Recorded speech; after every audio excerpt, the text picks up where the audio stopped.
আসসালামু আলাইকুম। আশা করি সবাই ভালো আছেন। তো আজকে এই যে আমি ব্রয়লার মুরগি রান্না করব। তো ব্রয়লার মুরগি রান্না করার জন্য যে আমি আলু নিছি, আমি আজকে আলু দিব ব্রয়লার মুরগিতে। তো আমি ব্রয়লার মুরগিটা কিভাবে রান্না করি সেটা আজকে আপনাদের সাথে শেয়ার করব। তো দেখতে থাকুন, আশা করি সবার ভালো লাগবে। তো আমি এই যে মুরগিটা বসানোর জন্য কড়াইটা বসিয়ে দিয়েছি। কড়াইটা গরম হয়ে গেছে, এখন তেল দিয়ে দিব।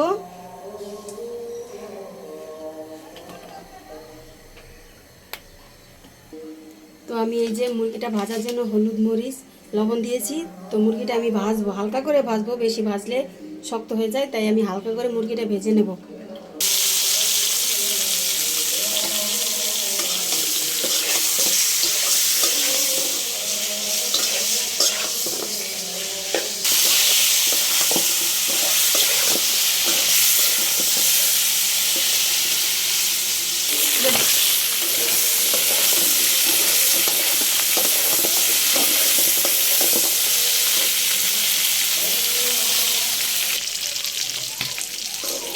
এই যে আমার মুরগিটা ভাজা হয়ে গেছে।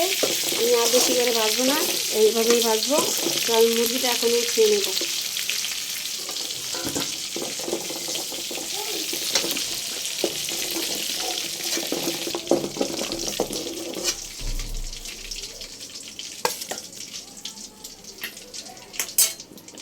এখন আমি এই যে আলুটা ভাজবো।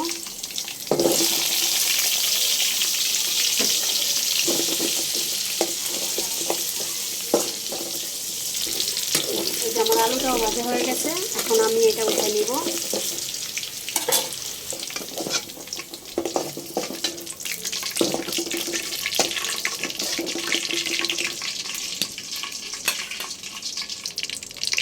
যে আমি এখন তরকারিটা বসাবো,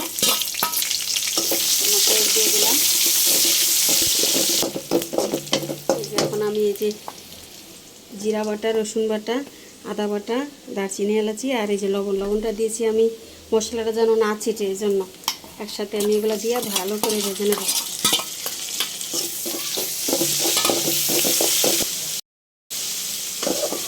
এই যে আমার মশলাটা ভাজা হয়ে গেছে, এখন আমি পানি দিব।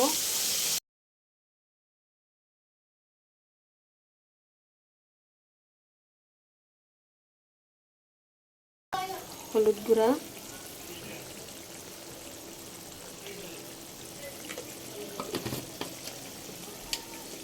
মরিচ গুঁড়া,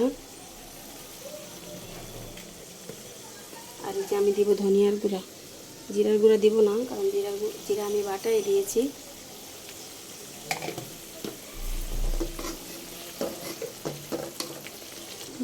আর এই যে গরম মশলা গুঁড়ো।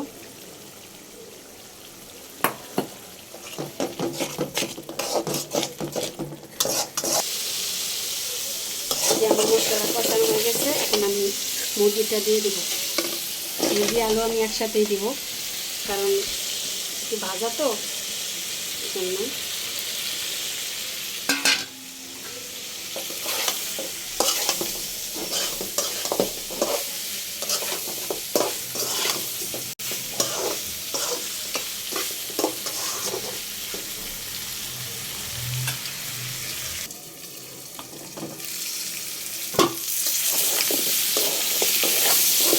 আমার মুরগিটা কষানো হয়ে গেছে, এখন আমি ঝোলের পানি দিব।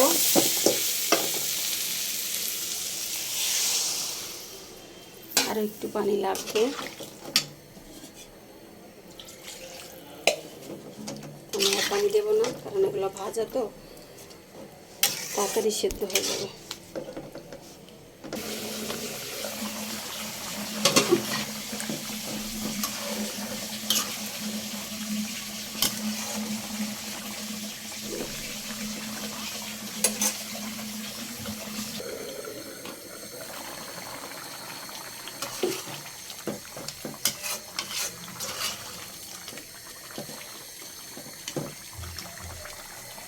লবণটা একটু দেখে নেব। লবণটা হয়ে গেছে, তো আর একটু হইলেই আমি নামিয়ে ফেলবো। যে আমার তরকারি হয়ে গেছে, এখন আমি জিরার গুঁড়া দিব, ভাজা জিরার গুঁড়া। এই যে আমার তরকারিটা হয়ে গেছে, দেখুন দেখতে কত সুন্দর লাগছে, লোভনীয়। তো আপনারা এইভাবে ট্রাই করতে পারেন। আশা করি ভালো লাগবে। আল্লাহ হাফেজ।